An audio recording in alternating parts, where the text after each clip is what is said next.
now I get to do the most fun thing that I had to do today.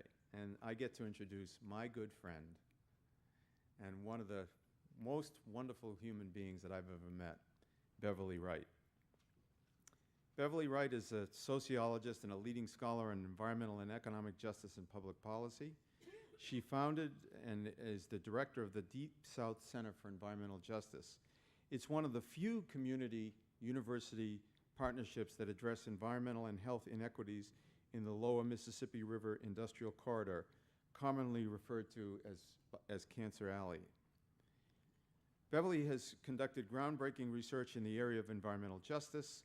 She's developed environmental justice curriculum for use at the elementary school level.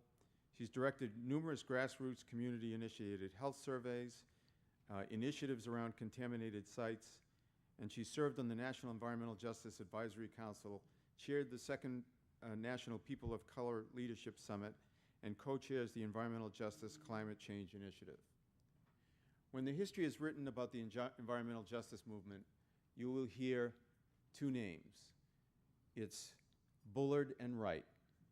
Bob Bullard and Beverly Wright have been leading the environmental justice movement for the last 20 years.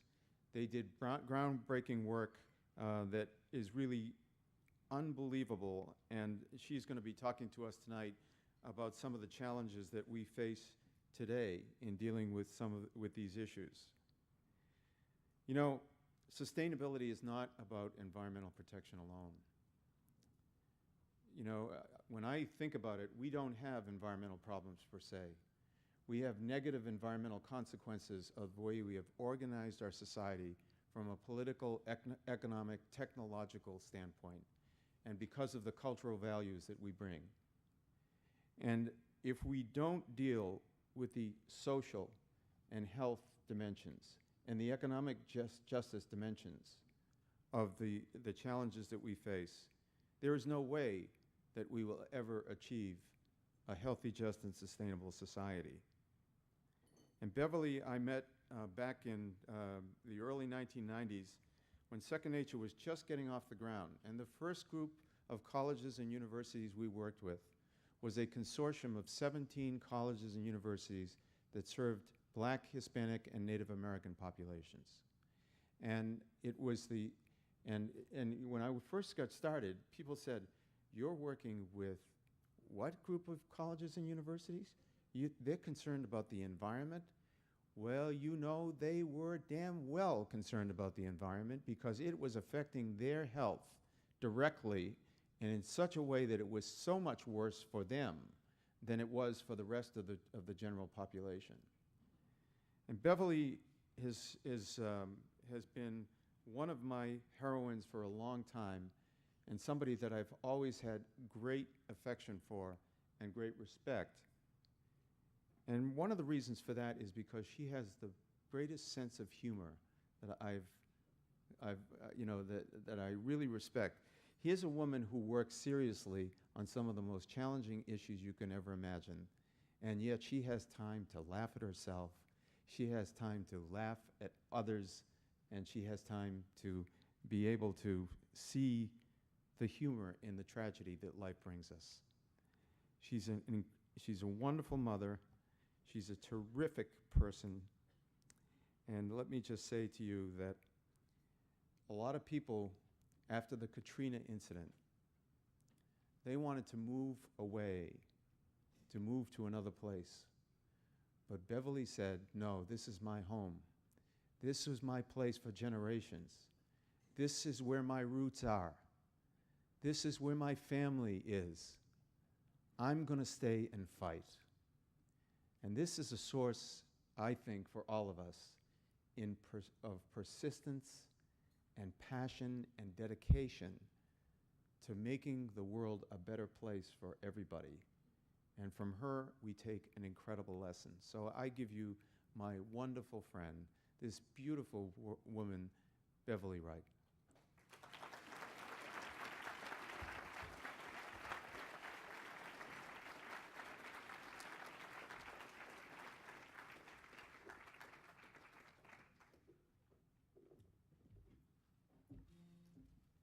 Well, I had my walking shoes in my purse. And just a minute ago, I was thinking I really should have put them on as I almost slipped getting up from the table. Is it evening or night, or I'm not quite sure. I'm on a different time zone, and I found myself yawning just a minute ago, realizing that in Louisiana, I guess it's 2 hours later. 3. Yeah, that would explain it. 3 hours later, I'm just very, very happy to be here. I am a bit exhausted because of everything that's been going on with me. So in my presentation tonight, I'm going to bore you a little bit. I'm going to make you very sad at some point, and then I'm going to make you very happy at the end. I promise you that. Let's roll it. I press the green button first.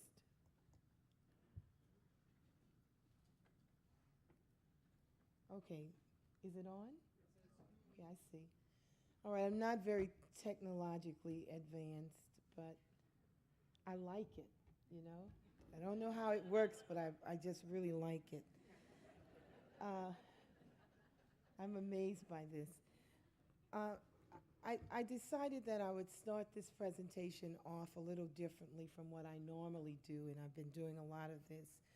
I usually start off with New Orleans and Katrina, but because of this audience, I wanted to tell you a little bit about who we are, the Deep South Center for Environmental Justice, and make the connect to what's going on in New Orleans now. So the Deep South Center for Environmental Justice was founded in about 1992, and we're basically founded to respond to the enormous toxic threats that existed along the Mississippi River Chemical Corridor. That's an 85-mile stretch of land between the cities of New Orleans and Baton Rouge that is home to 136 petrochemical plants and 6 refineries, and a lot of people who live very close to those very toxic facilities. The center was basically developed by a collaborative. It was a number of local universities and environmental organizations that came together initially because we wanted to find some way to respond to the threats. And what you need to know is that someone also got wind that the federal government might be getting some money, and so you get a whole lot more universities involved, even though they have, a few of them had no interest in environmental justice, just the $16 million that was promised, but we won't talk about that. You didn't hear that from me either. But to make a long story short, what happened was the money initially was not forthcoming, and the only school that continued to have an interest in supporting the center was Xavier University, and that's where I worked for the last 13 years and only recently began working at Dillard University. But the focus of our center was really, we had a number of focuses, but initially it was to try to develop African American leadership around environmental issues. It seemed that, or we knew for certain that African Americans were most affected, but whenever we saw people talking about the issues, they were either some locals from Louisiana, but mostly people from away, who did not live in Louisiana and did not have our strange accent or the way of talking that I have. And sometimes we could understand those people, and sometimes we couldn't. But the people who were most affected were not speaking out, and the funding agencies had made decisions to just pull away from Louisiana. We spent a lot of money down there. It's made no difference. Let's get the hell out of here. It's a waste of time. And our idea was, when we evaluated what was going on, what we found out was that there were a lot of funders putting money in, and they would send students in from everywhere for about 3 months or 6 months, and then they would leave. And so when they left, they took all the knowledge with them because they came in with knowledge, they imparted it for a minute, and then they left. So our decision was, we need to really train the people on the ground, the people who are vested, because they will stay and fight. And that's really what the center started out doing. But we had laudable goals. And so you can see we had 3 key objectives: partnership between universities. This is all university speech, if you know what I'm saying. When you write a proposal, you have to be sure you get everything just right. Even though you may only be interested in one, you have to put all of them down. And so these are all of them. Interaction between program components and legacy. And then we had 3 major components, and I was very interested in this. That was research and policy, community assistance and education, and primary, secondary, and university education. Most importantly, we developed a unique partnership with communities that we called a communiversity. I think all of us basically know that communities not only didn't trust outsiders, they certainly didn't trust universities that tended to be in the ghetto, right next to some of the worst communities in the country, and that's true all over. Because most large universities in urban areas were in the old part of town. And so that became a ghetto. So you have a Stanford and University of Chicago, all of these schools that were really in ghettos, and the relationships were horrible. Well, needless to say, those relationships were also horrible at HBCUs. That's historically black colleges and universities, schools that were built to educate African Americans specifically during segregation. I'm sorry, it was African Americans and Indians, or they called them Negro and Indian colleges at that particular time, taking you way back, and you're about to really know how old I am. Although I'm starting to look more and more like 59 as the night goes on. I can tell you I'm feeling really tired. Tony told me when he first saw me that, "Girl, you look great." I said, "Well, the makeup is working." I just hope it's still working this late at night. And this is the model. One of the reasons that we put this model in place was because of the lack of trust that existed between communities and universities. You know how we have to get tenure, so we have to do research. So we find the nearest community, we run and we do something, we publish it, and then we never go back. Well, the communities had had enough of that, and so when you go in with your survey, they don't talk to you, you know, or they throw curses at you and tell you to get the hell out, you know, they don't like those people. So we had to come back and try something different, and one that really showed community members that we respected them, we respected their knowledge, and putting the knowledge and all of the resources that exist within universities alongside of the knowledge that communities have means that you end up with effective research and policy. And I tell other professors all the time, when I first started writing grants, I would write about 10 of them and get none of them funded. Or I'd write 20 and get 1 funded. When I started talking to communities and we started this center, I started talking to the community, finding out what they needed, what they wanted. I wrote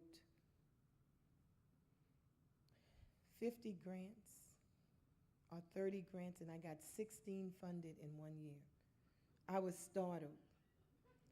I was like, how in the world am I going to do all of this?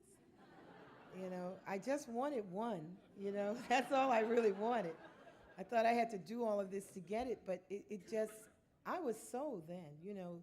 A lot of times you talk about this whole notion of working with the community, and the community is very knowledgeable, and, you know, we really need to take into consideration what they're saying and listen intently. You know, we go through all of that. We don't really mean it sometimes, but we do it. And so I meant it, but I didn't really believe it.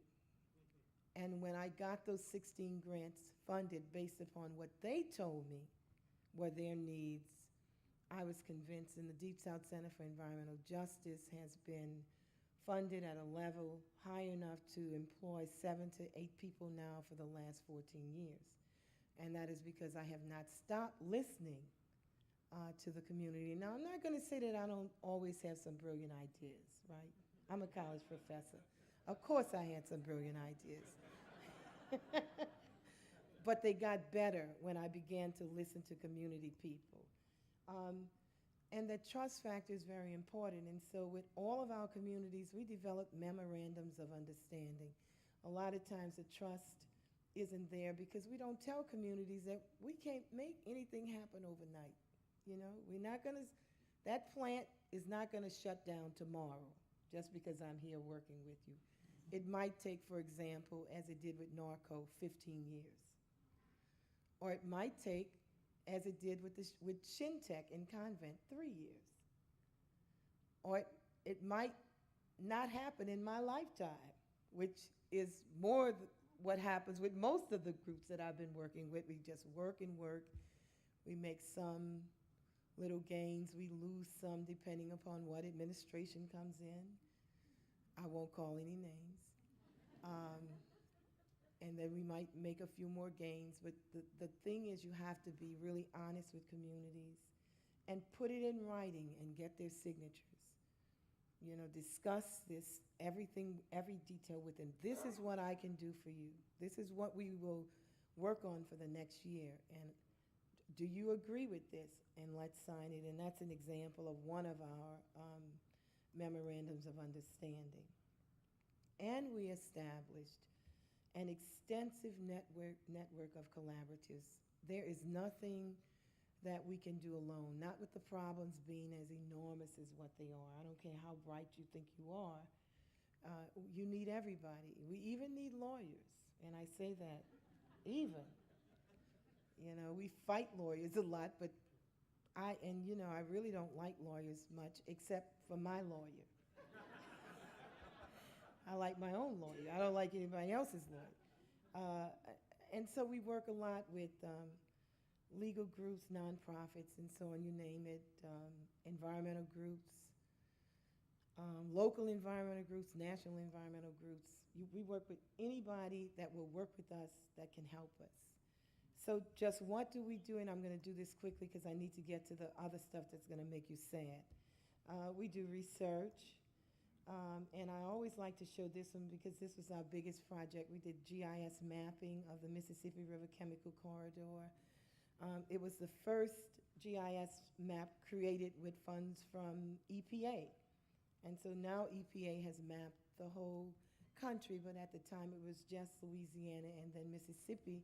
And we did it by race, looking at TRI facilities. And we ended up mapping what we already knew. And as that song used to go, are you going to believe me or your lying eyes? It's something like that. I forget which. But the black dots actually show where all of the facilities are. And the darker colors, the purple, the brown, is where African Americans live. And the chart basically showed that African Americans lived within 3 miles of 5 kilometers of extremely polluting facilities. And so the question, who lives closest to polluting facilities, was actually answered by our research very early on. We do a lot of community education and training around every issue related to the environment. A lot of times communities don't get answers because they don't call the right number. It's as simple as that. They have a problem with air, they're calling the water office, or they call in the public relations office. And so we wanted to end that. So we developed classes like Pollution Prevention 101, Who's Protecting You? And we took them through the Louisiana Department of Environmental Quality, a big book like that, every office. And then we took them through EPA so that they knew everything. We developed a dictionary of terms. And I can't tell you what a warm feeling I would have when I would go to these meetings with EPA, and I'd sit in the back, and all of our little community people would sit there and begin asking questions about RCRA and CERCLA and Superfund, and they're looking at them like they're crazy, trying to figure out, how do you know this? And when the community people showed them their dictionary, they wanted a copy. They called me and wanted a copy of we made little pocket dictionaries for every term. And EPA Region 4 actually got about 50 of them from me. Their response was, we can't remember all of this stuff either. We did a lot of training around lead. And these are just pictures to show you some of the work we do. These are all, at the bottom, that was one of the face-to-face meetings You can tell by the look on their faces they're not very happy. But these were people from the Louisiana Department of Environmental Quality and EPA. When after we taken them through the classes, we would then bring the people there for them to ask questions. And this time they asked all the right questions. We developed an environmental justice curriculum, and that's us working with teachers to put that in place. And that's the curriculum. And we actually trained 225 New Orleans public school teachers in our environmental justice curriculum. We do student leadership development, and this is one of our students. And this is a more recent picture with our environmental justice climate change initiative. She's actually working with some young people in elementary school talking about global warming and climate change. We have interns, environmental justice interns, and this is a picture of one of our kids in Durban, South Africa, for the Environmental Sustainability Conference that was held there. Too many words. And this is one of my favorite pictures with one of our students who was a pre-med student doing the health survey with one of the old ladies in one of our communities concerned about her health. So our students actually work with us on all of our projects. Environmental justice education and awareness. We do a lot of brown bags and lectures in classrooms on campus. And this was one of them. We bring environmental justice leaders, and that's why we call it legacy. People who've been struggling in the field, we bring them to talk directly to students about what they've been through and how how they made out. Community involvement, our young people here are involved in a Habitat for Humanity's toxic-free home. They were there working, helping to build. It doesn't look like they're doing that there, but they did work at some point. That looks like a break, but they were involved. And, you know, that's what we do. That's what we were doing, very busy working. We had moved into clean production before Katrina. And then Katrina happened, and it changed everything. And I always like to start off with this picture because this is my childhood. This is my culture. I didn't realize it was different because it was all I knew. In fact, I didn't realize New Orleans was different until I went away to school in New York. And I found out that, boy, I really come from a different place, but this place is certainly different. I was in New York City in particular. But growing up as a child, you have memories, you know, your certain smells and things that you remember from when you were young. And I can just remember very young that one day something happened. And I heard these sounds in the background like tambourines. And they were going, two-way back away, two-way back away, two-way back away. And that sound would get louder and louder and louder. And then my cousins who lived next door, I'd hear them racing to the front door, right? I'm in my pajamas, hair standing up on my head. My mother saying, come inside, you're not dressed properly. And everybody's running to the door. Then I see these throngs of people passing in the street dressed like this, playing music. And the feeling was fear and excitement. I can't explain it. Like a little kid looking, first it startles you, you know. And then you see the happy faces and the people smiling, and people just start dancing. And so, you know, kids, you just start jumping around. And I remember my cousin saying, no, that's not how you do that. And from a young kid, I was taught how to second line. And people might think it's just a dance for you, but no, there's specific steps to it. And they made certain that we learned what those were. And after Katrina, something I never thought about before, I now know this song. I know what it means to miss New Orleans. I thought that was the dumbest song I had ever heard for the longest time. And I'd oftentimes see people in our neighborhoods, because I grew up on a street that had a bar on each corner and one in the middle of the block. Now that's hard to imagine, but it really is true. There's a bar on one corner, Slim Win. That was the name of the bar, Slim Win. There was another one on the other end. It was called Bazinak's. And then there was this one in the middle of the block where the family lived in the back, and they just turned the 2 living rooms into a restaurant and bar. And all through my neighborhood, that's the way it was. And bars were not just drinking places, they were gathering places where people ate food. It was mostly about food and drink, but food and drink. Food, food, food, drink. Drink, drink, food, food. That's kind of what I grew up with. And the bars never closed. I mean, they were open all night. They would just clean up around the drunks. The drunks would be sitting there. They were sweeping under their feet. So it was really a different place, but I didn't know it was different. This is all that I knew. And after it was destroyed, I finally knew I know what it means to miss New Orleans. Now, before Katrina, New Orleans was your typical urban city. It just happened to be in the South. It was southern but very metropolitan, and we had all of the kinds of crimes that you would expect, for example, in New York City. Same thing, but smaller scale, but still. So although people tried to single us out as having the worst public school system, I looked at these school systems around the country, and I'm going to tell you, very few of them were any better than the one that our kids had, but for some reason we were singled out. So before Katrina, the city of New Orleans, by the way, was nearly 70% black. They usually give a count of about 65, 62. We're about 70 because we don't like to be counted, and I don't have to explain that to you. And all of the major political offices were held by African Americans. That's just about all of them.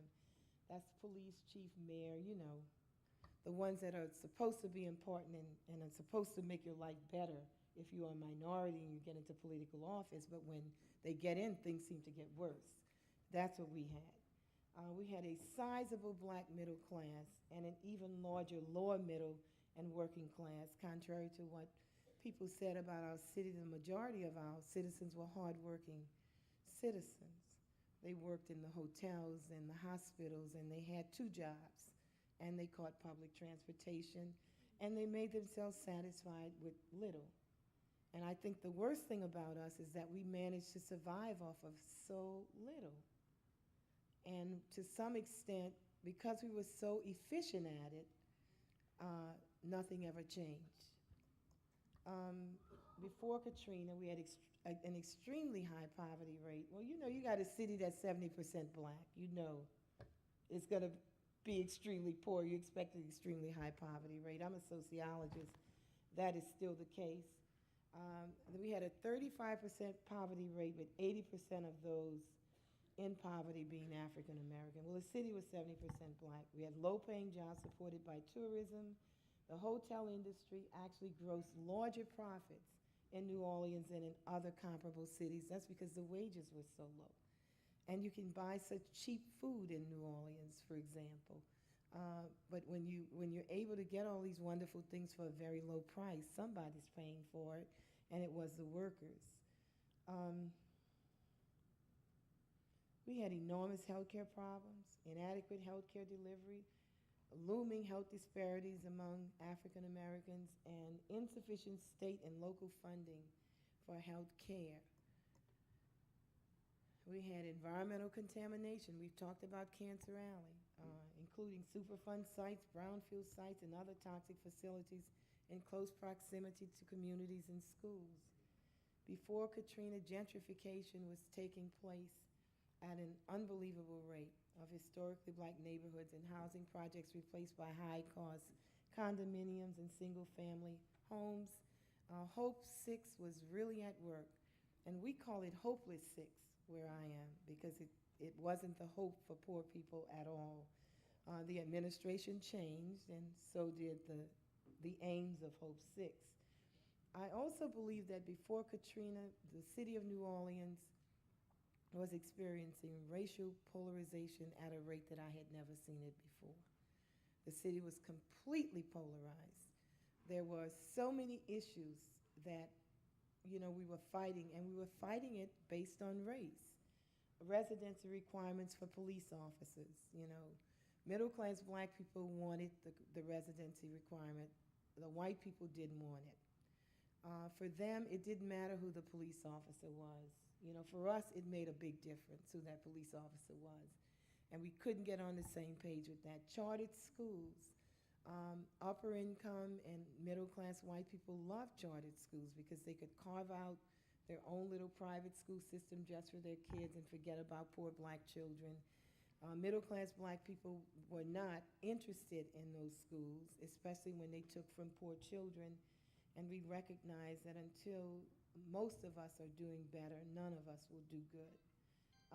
Indictment of black political officials. Every political official in the city, black political official, was being indicted for something or investigated. And a lot of us thought it was extremely unfair since we had lived with crooks for about the last 80 years who had stolen so much we couldn't see straight. And then all of a sudden now, black political officials were going to jail. So we didn't see any justice in that. City contracts at large numbers, all of them going mostly to white businesses, minority contracts not being let. Livable wage, extreme fights going on by race for the most part, over increasing the wages of our poor workers. Racialized space, the city completely divided by race. We had Eastern New Orleans and the lower Ninth Ward, mostly African American, in the Upper Garden District and Lakeview, to a large extent white, although it's a misnomer about the Garden District being all white if you've ever been there, because the Garden District was built on the super block system where the large houses were on the main streets and then the smaller houses were in the middle because they needed them to work in the big houses. So you have white people living in the large houses, and then you had poor black people living in the middle because they went to those houses to work. And the remnants of that system still existed, so there was still quite a few black people living uptown. This was before Katrina. This is contraflow. And this is the way the highway looked when people anticipating Katrina and trying to get the hell out. What you need to know is that Katrina was not the first time we did this. 3 months before Katrina, we were all in line. For 3 consecutive years, we ran from the storms. So for people who say, why didn't you leave? Some people were just tired. And the storm never came. We kept packing up and leaving. Can you imagine? I have 2 aunts. One is 82, one is 84. One has a cat, one has a dog. We're in the car for 24 hours to get to Houston, Texas, which normally takes 6 hours. You know, how do you tell those old ladies, oh, we hitting the road again? Some of them would say, I'd rather just drop dead here than get back in the car, which was the words of one of my aunts. You know, if it's time for me to go, let's go. People who complain about the people who left, and these were only the people who had cars. Some of them didn't go because they didn't believe it was really coming, but that was based on what had happened 3 years in a row and then 3 months earlier. It seemed to a lot of people that the weatherman just didn't know what he was talking about. After Katrina, and this is what Katrina looked like. I saw this picture. It was real scary looking. I don't know. It looks like the end of the world coming. And I guess the thing is that Katrina, New Orleans was very accustomed to having hurricanes, most of them not touching us. And if we got water, you got maybe an inch or maybe a little bit more, but you swept it out and you mopped up. And a hurricane was like an upgrade, you know, because if you got water, you got new floors. Everybody knew that. If you were gone 3 days, you got a refrigerator because everything went bad in the refrigerator. So we were accustomed to the water thing. That water thing really didn't bother us. But water coming in and sitting for 3 weeks and rotting everything in sight, that's a whole different story. And that's what Katrina did. And Katrina did exactly what what all of the other hurricanes did. It came towards us and it turned. And usually we would get limited damage. The difference was this thing was as big as the state of Georgia. So although it turned, it was like a dog wagging its tail. It turned, but just the back end, the back winds caught us, and that was enough to create this surge that really took us under. So Mother Nature was still doing what she'd normally do with a storm that hit New Orleans, which is probably why New Orleans is still there, because we sat so low. For some reason, those storms hit a point and they turned over our heads. But this one was so huge that even though it turned in the same spot, it nearly wiped us out. It was surge, and you got to remember, it was the day after the hurricane that we flooded. And people ask, does race matter?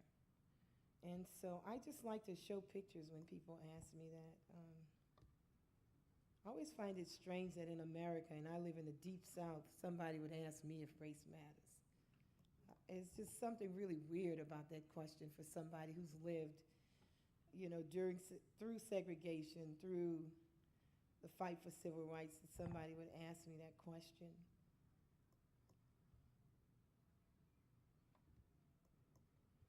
This is a picture that when I saw it, I just broke down crying the first time, because doesn't it look like some third world country or something, and people running from the rebels trying to get out of town, except that there are buses there. That was people leaving the city. And so the question is, does race matter? Well, race matters for all of the reasons that you already know, and for no reason at all. Race matters in this country, and it mattered in the predicament that occurred for African Americans, the elderly, poor people, and small children in New Orleans after Katrina. What actually happened, and this is another view of that storm. What actually happened? Well, there were three things that happened. The levees breached, and the Mississippi River Gulf outlet. Have any of you know about that? Mr. Go.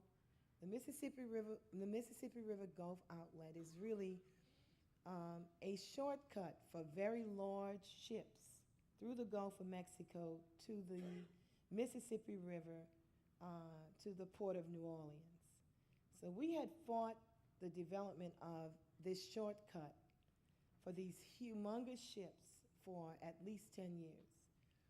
They finally got it, and they claimed that we were going to make all of this money, and a total of 3 ships have come through that outlet over the last 3 years that it's been in existence. What came through that outlet that did us in was surge. It took 80 miles off of the path of the surge, and it created a suction because it all came in at one time, and the force of the water was so humongous that it destroyed everything in its path coming through and topped the levees. That was Mr. Go. Through a grassroots effort, Mr. Go is being shut down, by the way. And coastal erosion, of course, is the other thing that has happened to us because of offshore drilling of petrochemical plants. And everybody knows that the petrochemical industry basically owns Louisiana. For certain, it owns most of our politicians, which is why we're in the shape that we're in.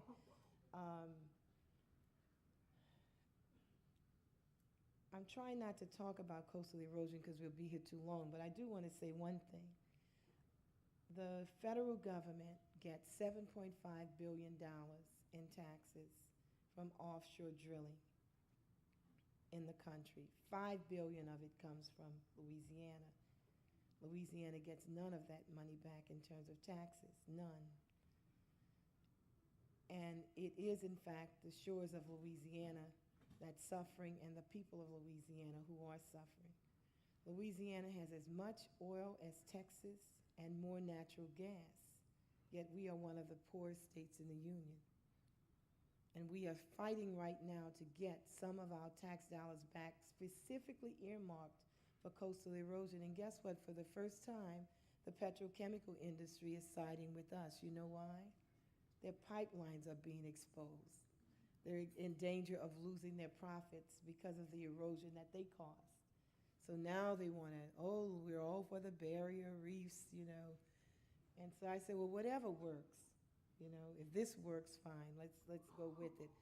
And so if you see a petition or something out there that says, give Louisiana back some of its tax dollars for coastal erosion, sign that petition for me.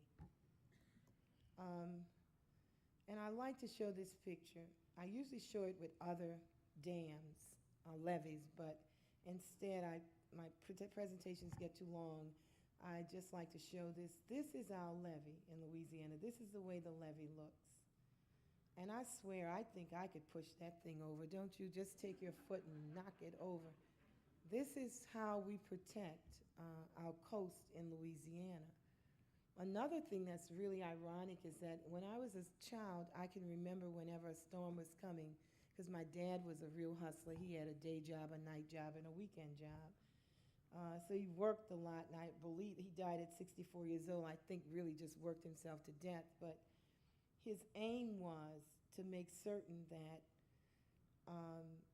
his children had an inheritance. And he used to say to me all the time, little girl, you know why white people are always ahead?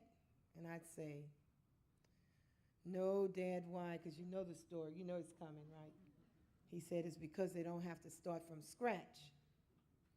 And so he bought 3 houses and 3 lots, and he told us that was our scratch. That was our inheritance. And that's why New Orleans is so important to me. But this is what our government thought about where we lived, and this is all they put into our protection in the areas where it flooded. And so what happened? 108,000 households had at least 4 feet of floodwaters in them. 50% of all New Orleans households flooded. Where are the people? They're all over the United States, all the way in Utah and Alaska. And need I say, what a cultural shock that was for most of my people. First of all, we talk funny, you know. We have this patois that's peculiar to us. And you take that person who's never been out of the city of New Orleans, gold hair and a gold tooth, and you send her to Utah or even Alaska. You can imagine the culture shock that was. And that's what happened to, you know, our people who had never left New Orleans. I am from New Orleans, and I'm not from upriver, none of the river parishes. I was born and raised in New Orleans, and I can trace my family history back 8 generations to free coloreds in the city of New Orleans. New Orleans is older than the United States. The city of New Orleans is older than the United States because it was founded by the French. And when I tell you I can call the names, and we had pictures up to a certain point. That 8 generation is a little fuzzy, you know. We just know part of that name. But 7 on, we are certain of those. I can name all of those grandmothers. I can't name all of the grandfathers, and you know why. But I can name all of the grandmothers. What did Katrina do? And I'm not going to go through all of this. You can read it very quickly. But it left behind debris and hazardous waste in numbers that are just startling. 22 million tons of debris, with more than 12 million tons left in Orleans Parish alone. The point is, Orleans Parish had more debris than any other parish in the state of Louisiana, and even in parts of Mississippi. And you're talking about refrigerators, white goods as they call it, automobiles, about 350,000 of which one was mine. I had lost 1 car. There were toxic contamination threats like you wouldn't believe. The amount of contamination that was left is still pretty startling. The number of underground storage tanks that were there, and believe me, very little of that stuff has been removed. When I look at 60,000 underground storage tanks, I can tell you for certain 60,000 of those tanks have not been removed, especially from New Orleans. More than 110 of New Orleans' 180,000 homes were flooded and set in water for days. I had 8 feet in my house. As many as 30 to 50,000 homes citywide may have to be demolished. And you're talking about old houses with asbestos, lead, and all of these kinds of things still in it. School children were absolutely affected, and the entire New Orleans public school system was shut down.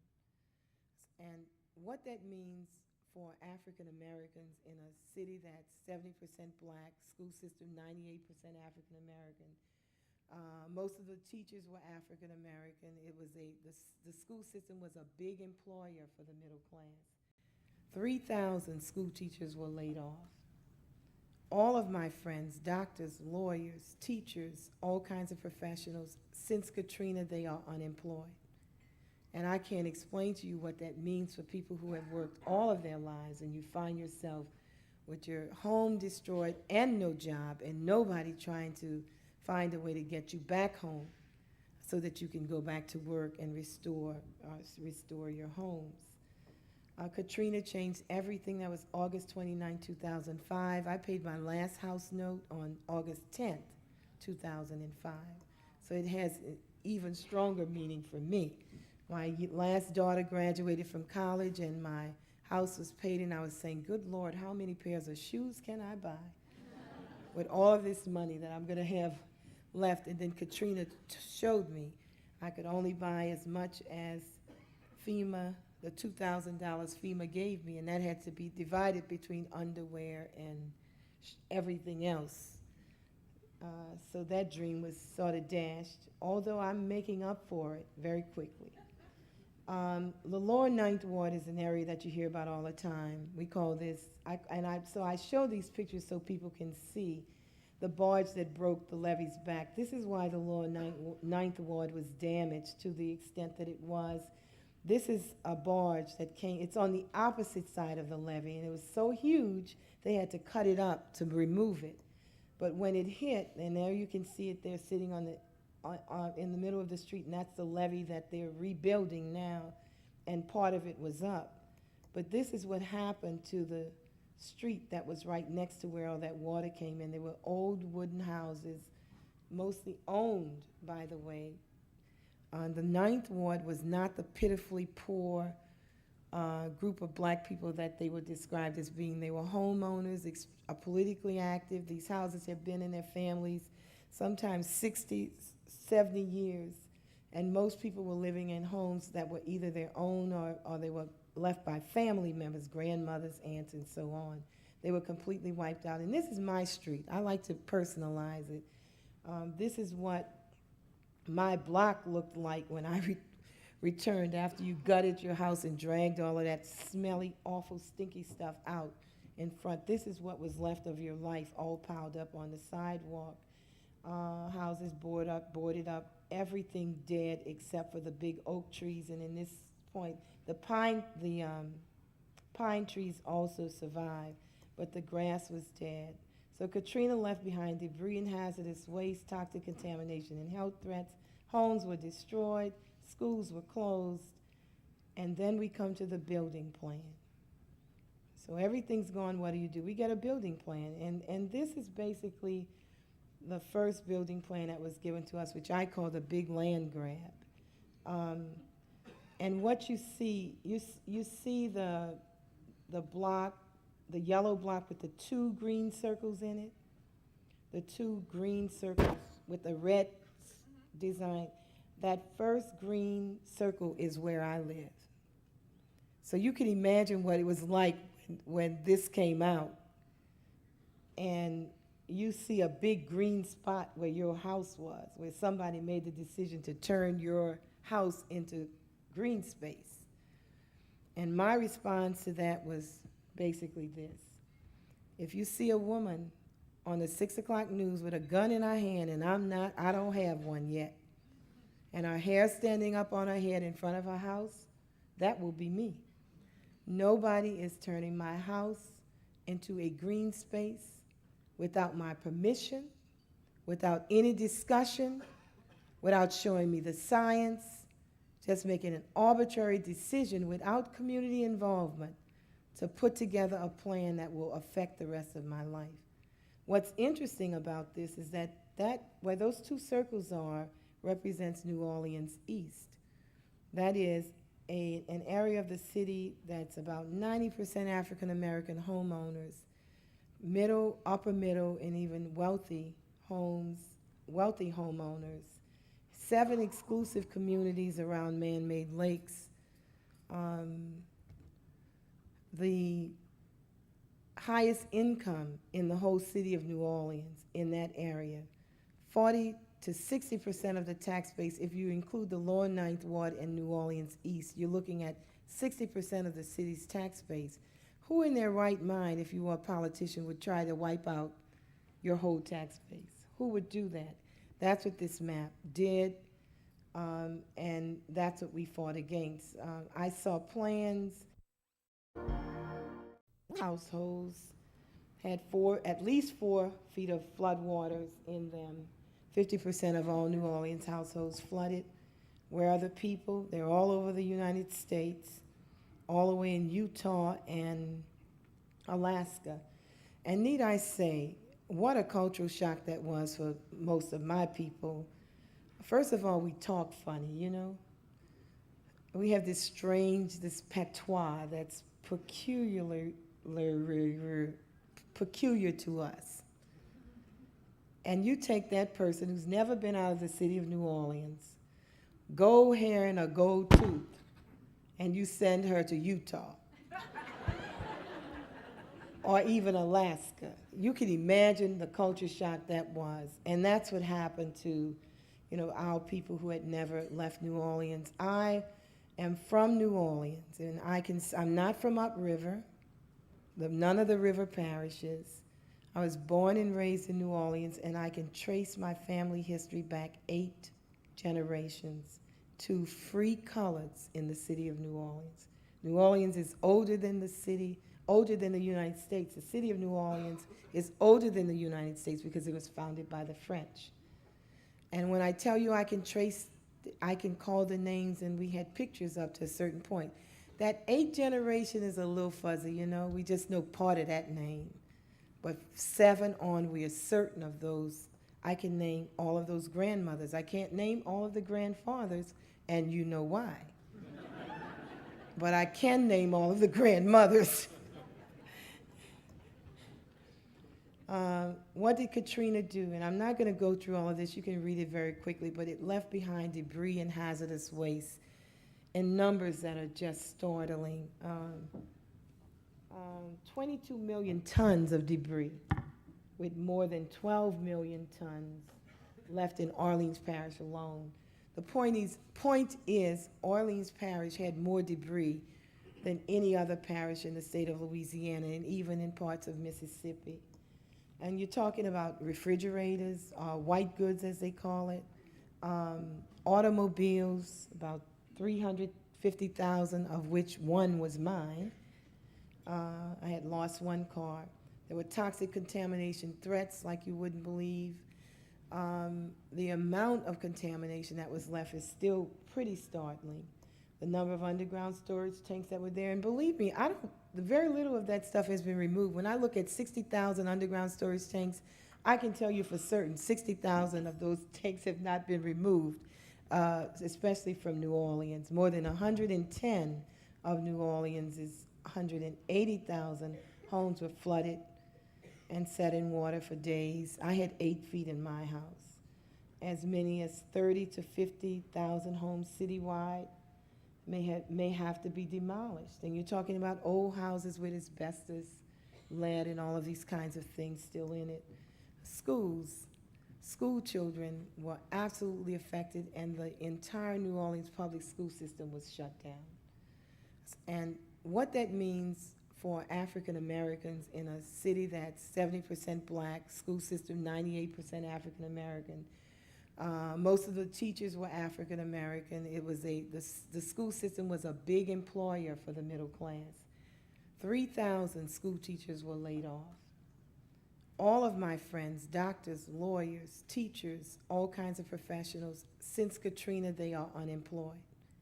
And I can't explain to you what that means for people who have worked all of their lives, and you find yourself with your home destroyed and no job, and nobody trying to find a way to get you back home so that you can go back to work and restore your homes.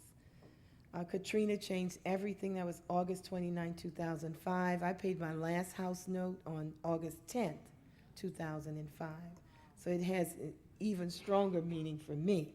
My last daughter graduated from college, and my house was paid, and I was saying, good Lord, how many pairs of shoes can I buy with all of this money that I'm going to have left? And then Katrina showed me I could only buy as much as FEMA the $2,000 FEMA gave me, and that had to be divided between underwear and everything else.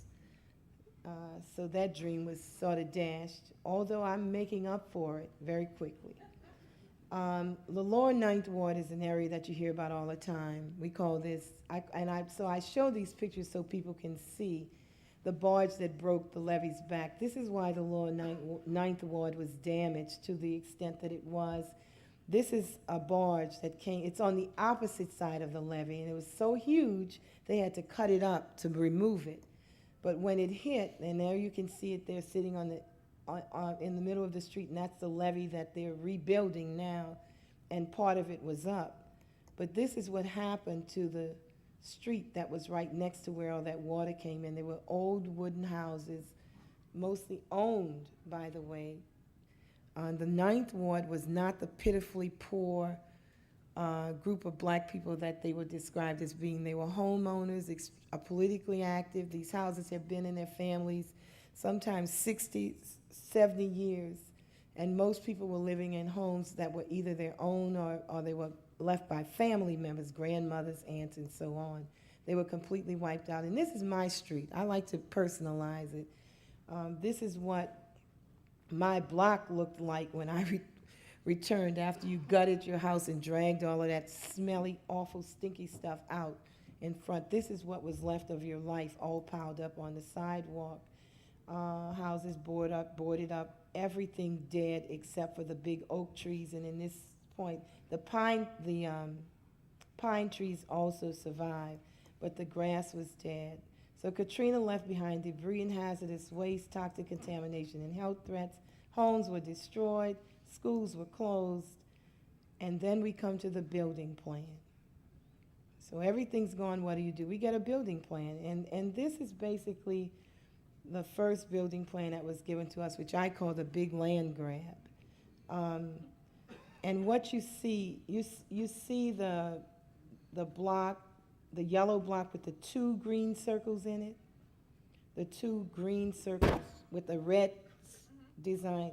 That first green circle is where I live. So you can imagine what it was like when this came out. And you see a big green spot where your house was, where somebody made the decision to turn your house into green space. And my response to that was basically this.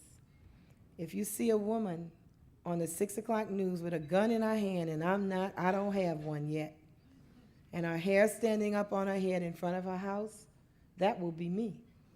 Nobody is turning my house into a green space without my permission, without any discussion, without showing me the science, just making an arbitrary decision without community involvement to put together a plan that will affect the rest of my life. What's interesting about this is that where those two circles are represents New Orleans East. That is an area of the city that's about 90% African American homeowners, middle, upper middle, and even wealthy homeowners. 7 exclusive communities around man-made lakes. The highest income in the whole city of New Orleans in that area. 40 to 60% of the tax base, if you include the lower Ninth Ward and New Orleans East, you're looking at 60% of the city's tax base. Who in their right mind, if you were a politician, would try to wipe out your whole tax base? Who would do that? That's what this map did, and that's what we fought against. I saw plans. My house is 3 blocks from Lake Pontchartrain, and I saw some developers' plans to knock down all of our houses and put high-rises with parking lots in front of it overlooking Lake Pontchartrain. I think that's a wonderful idea someplace else. And I'd love to invest in it, where I don't live and where people want to sell or where that land is available. We were not informed. The worst thing about the whole plan was that when you look at areas that were cited for immediate redevelopment, all of those areas were the areas that didn't get much water, and they were a lot whiter than the places that they marked for a moratorium on development. And that plan would have resulted in the city being 78% white and whatever's left for black and other brown people. And when the flood maps finally came out, guess what we found out? Some of the areas that they had marked for immediate reoccupation, that's Lakeview, where mostly wealthy white or professional white people live. I have lots of friends over there, so it's not personal. But that land was lower than the Ninth Ward. But they were cited for immediate reoccupation, whereas the lower Ninth Ward was immediately cited for not being rebuilt, and so was New Orleans East. It was really strange to me that just where we lived was selected as being the places that they were not going to rebuild. It was quite a coincidence, like the siting map I showed you. You know, that's just a coincidence that where all the really nasty stuff is, you find that black people live right next door to it, and white people somehow manage to escape it. Who are the big losers? I've kind of talked about that. You've gotten the idea, loss of cultural heritage and so on. So what is the problem? Environmentally, what's the problem? When this occurred, we decided that we really needed to get some science involved in this and not just people making political and economic and racial decisions. And so we began working with the Natural Resources Defense Council because they have a lot of money and a lot of scientists, and they wanted to work. And we looked at EPA data, LDQ's data, and NRDC, and we did our own testing. And believe it or not, the findings that NRDC got were the same as EPA. The lab work came back the same. There was absolutely no disagreement over the chemicals. The disagreement, however, was over the meaning of those numbers for risk to public health and remedy. That's where we actually part company. And so when we looked at all of the data, we found there were certain chemicals that exceeded recap standards for EPA and LDQ. Those found were mostly heavy metals, diesel range. In my eyesight, I can't see that. Polycyclic aromatic hydrocarbons. Thank you. And when we looked at these particular chemicals, the samples basically showed them to be pretty consistent all over the city after Katrina. This is what the sediments left. The problem is that, first of all, EPA and DEQ have different standards.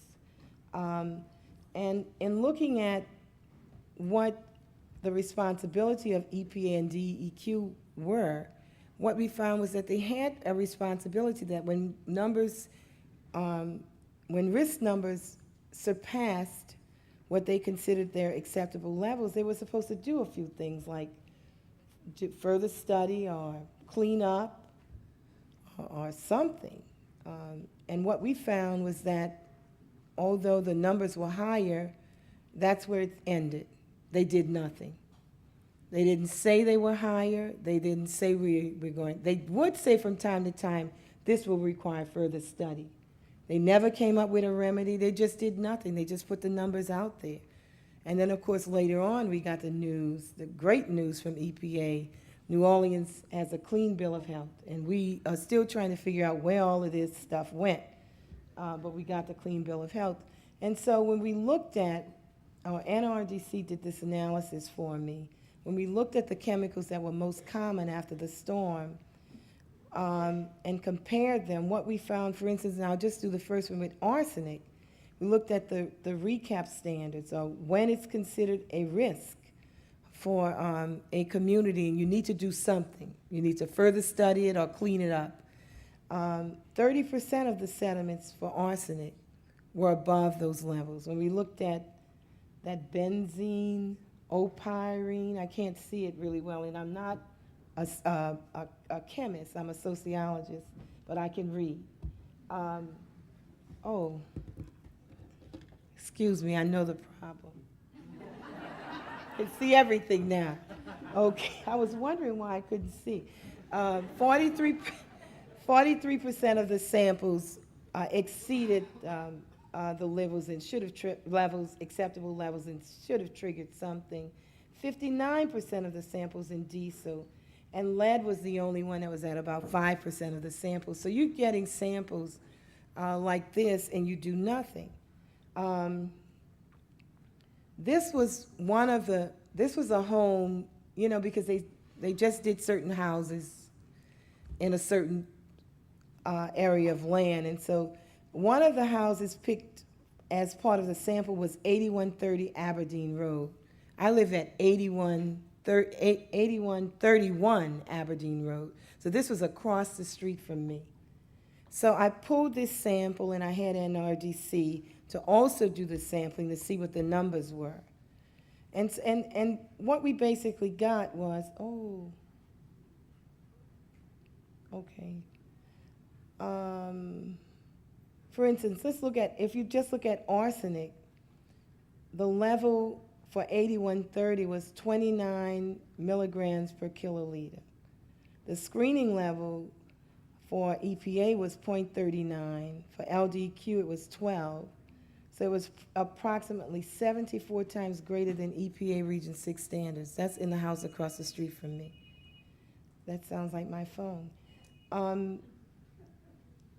You looked at benzene, apyrene, and it's 8,725 times greater than EPA's cleanup standard. And you go down the list and you see that's just the one sample that was across the street from my house. Needless to say, I was tipping around there when I went in. The other thing is that these sediments are now on top of our grass, because the sediment is sitting like this high on your pavement is here and you're walking up here. That's how much sediment was left on top of the soil, and that is what was testing. DEQ was saying, it's okay, because these sediments were there before Katrina, so we're not responsible. You had high numbers before Katrina. Yeah, but it was under the grass, right? It wasn't on top of the grass with me walking through, and so what happened was weeds began to grow. We actually had a weed to grow 8 feet tall. I've never seen weeds grow that high. People's backyards are covered with weeds taller than the house, and we're trying to figure out, what is this thing? Whatever this is, it's like a steroid for them, but the grass isn't growing.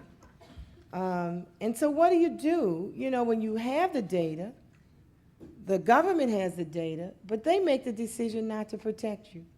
And they come up with some loophole to not do what they're responsible for doing. The Stafford Act basically says that they should clean up any debris or sediment left from flooding.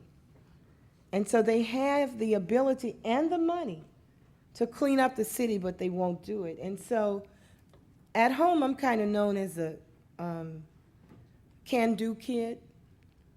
And so I called EPA, and I won't call any names. I have a few friends inside of there, Tony, because we've been working with them for so long, fighting with them and becoming friends.